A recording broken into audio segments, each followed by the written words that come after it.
Salut à tous et bienvenue sur 40K Wargamer, la chaîne de tous les Wargamers. Je suis Hagrid et vous regardez un tuto Fast Attack en partenariat avec Green Stuff World et Click29hobby.fr.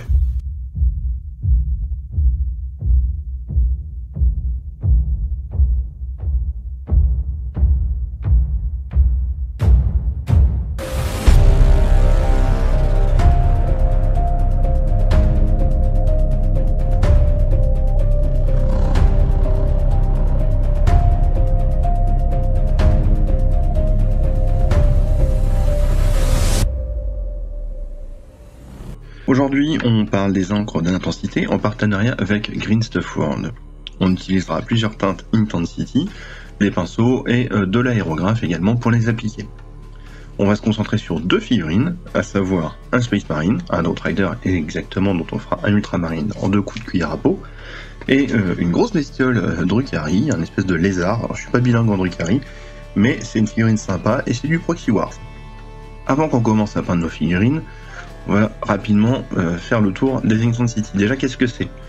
Une encre d'intensité, c'est une encre donc très fluide et très saturée en pigment qui permet d'augmenter la saturation d'une teinte. Donc un jaune plus jaune, un bleu plus bleu, etc. etc.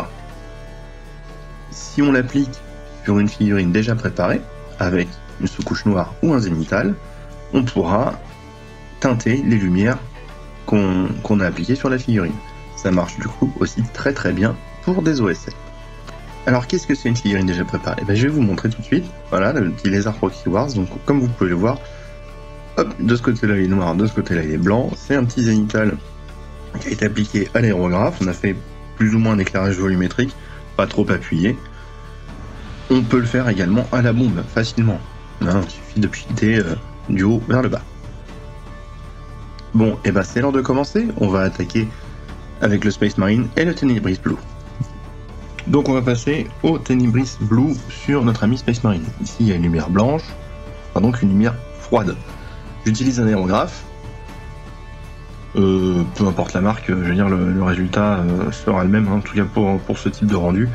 De l'encre d'intensité dans un aérographe, ça va vous faire un voile de couleur par-dessus la lumière que vous avez posée.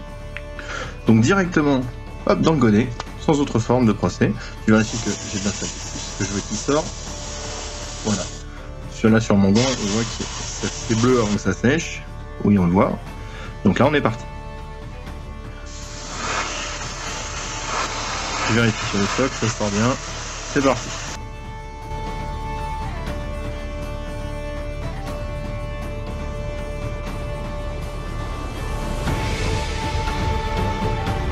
Alors je vaporise d'assez loin pour éviter les gouttes.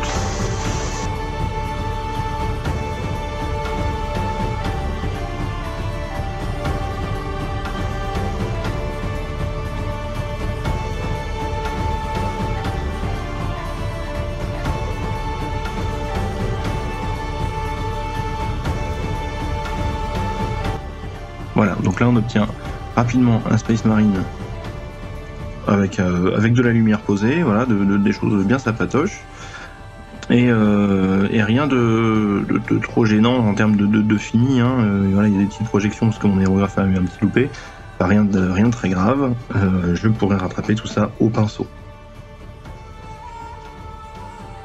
Alors voilà où on est après un petit peu, quelques minutes de peinture. On a un rendu tabletop tout à fait suffisant, j'ai utilisé que des produits Green Stuff World. Je vous montrerai en détail ce que j'ai fait une fois que vous en aurez terminé la figure. Là on est sur le rendu tabletop. Donc voilà le lézard Drukhari, en tout cas c'est un proxy, de Proxy War, c'est l'autre nom de 3D Board Game. J'aime bien ce qu'ils font, c'est sympa au niveau impression, c'est cool, puis une fois peint, ça a vraiment une bonne tronche. J'ai commencé par le socle, je le vois bien en sépia, donc j'ai passé une encre sépia sur le socle, et après je vais attaquer la figurine à proprement parler. Pour l'application des encres, il faudra utiliser une palette sépia Vertus, Intensity. On va barbouiller, parce que c'est du barbouillage au pinceau. Hop, on se coupe bien, ça a tendance à phaser. Voilà, quelques gouttes. Je vais le diluer. Oh non, je vais même pas le diluer, tiens, je vais l'appliquer pur au pinceau. J'utilise un pinceau synthétique, un pinceau tout ce qui est le plus banal, rien de pas de grande marque de hobby, rien.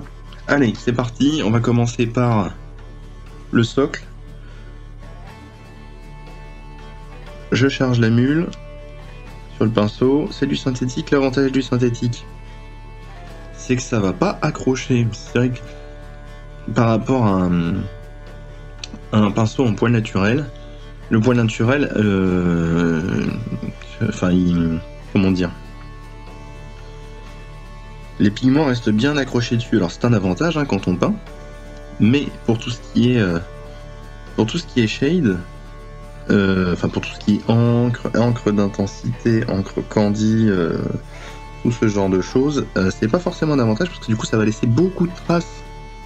Alors que là, finalement, en 2 coups de cuillère à peau, j'ai fait mon socle. Voilà, donc là c'est un sépia, on a un marron légèrement jaune qui rend très très bien, moi j'aime bien. Puis ça se prête bien là, ce socle aussi, là, avec pas mal de sculptures. Hop, on nettoie le pinceau dans le pot à eau, vite fait. Et on va attaquer la figurine à proprement parler. Alors moi je vois bien du vert, disons jusque là. Alors Greenstuff envoie des stickers, en tout cas ils ont envoyé des stickers avec des roues chromatiques dessus. Moi j'ai celle de Scale 75. On va regarder tout simplement si c'est compatible cette histoire. Mon violet là, j'ai un violet plutôt comme ça. Et le cercle chromatique il me dit que le vert ça peut fonctionner. Un vert assez clair.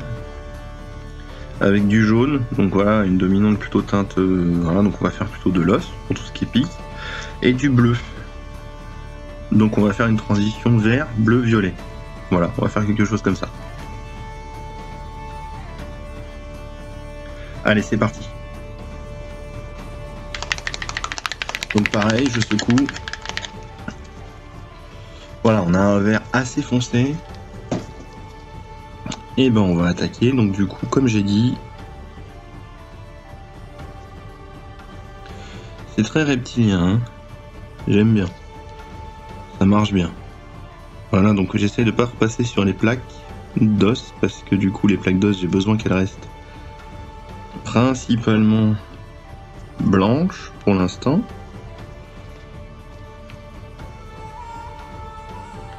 Alors avec un pinceau synthétique, ça va vraiment tout seul. Il n'y a pas grand chose à faire. Ça se répand bien. Voilà, de temps en temps, hop, on absorbe le surplus. On peut, comme vous le voyez, pousser, tirer les pigments. Là, comme j'ai ma transition qui va se faire à ce niveau-là, et je pars de l'endroit où je veux aller et j'emmène les pigments. Enfin, je pars de l'endroit où la transition va avoir lieu et j'emmène les pigments plus loin. Parce que du coup, je vais avoir un effet... Je vais créer un gradient de cette façon-là. Alors on continue. Ça va aller assez vite là maintenant. Alors du coup j'ai débordé sur les points d'os. Ça va aller. C'est pas grave, on repassera un coup de blanc. Et puis ça fera le taf, y a pas de souci. Allez, bientôt fini. Voilà. Hop. Et ça va vite. Alors là, du coup, là où c'est un peu plus léger, je peux repasser un petit coup. Hop. Ça manquait un peu là. Il y a des endroits où ça s'est répandu entre les plaques. C'est pas aberrant. Voilà. Et voilà. Je suis plutôt content. Voilà, ça c'est vite fait. Donc, comme j'ai dit que je fais le bout en violet avec une transition bleue, maintenant du coup je vais poser mon violet. Limite c'est pas grave si ça se mélange un peu. Donc le violet, hop. Donc cette fois-ci, moi je veux que ma transition, enfin que mon gradient soit vers le bas. Donc du coup,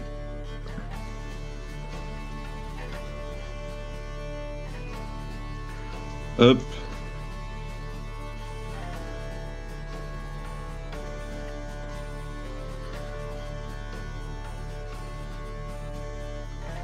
Alors, faut faire attention à pas déborder sur le socle qu'on a déjà fait. Quand on travaille en intensity, idéalement, il faut travailler de plus en plus foncé au niveau couleur.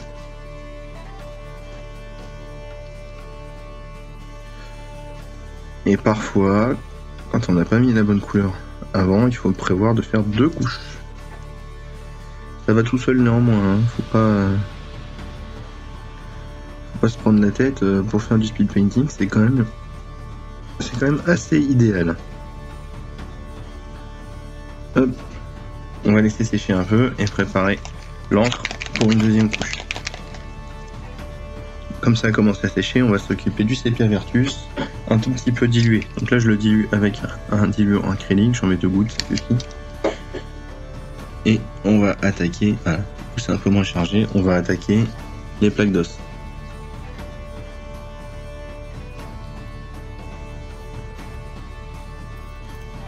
Alors attention, parfois ça se mélange un peu, donc du coup bon bah il faudra peut-être retoucher un petit peu les teintes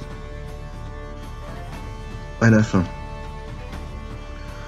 Voilà. Donc là ma transition elle est violente un petit peu. Je vais devoir la retravailler un petit peu cette transition en utilisant progressivement les teintes. Après plusieurs passages, voilà, j'ai un peu retravaillé mes transitions, je vais laisser sécher. Ça c'est quand on travaille avec les Intensity. Enfin, avec les encres en général même, hein. Il faut bien sécher, sauf si vous voulez que ça se mélange. Donc là, moi, c'est ce que j'ai fait pour faire mes transitions. En attendant, là, il faut que ça sèche quand même pour que je remette une couche de sépia. Voilà où on en est. Bon, bah, donc du coup, on a quelque chose de assez convaincant, de plutôt naturel. On a un gros lézard, voilà. J'ai utilisé de l'acier, en l'occurrence, c'est le Gunmetal Grey de chez Green Stuff. J'ai pas utilisé d'encre noire encore, j'ai utilisé un petit peu de blanc, comme vous pouvez le voir là, il y a le pot, juste pour mélanger avec un petit peu de sépia vertus et tamponner gentiment en haut des plaques d'os. Voilà, pour l'instant on en est là. C'est un rendu tabletop, c'est suffisant hein, pour jouer, moi c'est cool, c'est pas.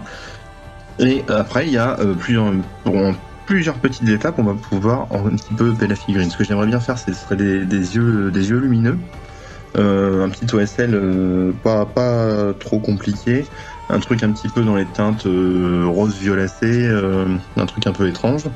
Et voilà ce que ça donne après 5 minutes de plus de peinture. Donc on a toujours notre gros lézard, il a un petit OSL, il a un tour de socle, j'ai foncé un petit peu le socle parce que je trouve que c'était mieux, voilà, tout simplement. J'ai un peu accentué les contrastes sur l'épine dorsale, rien de plus à faire.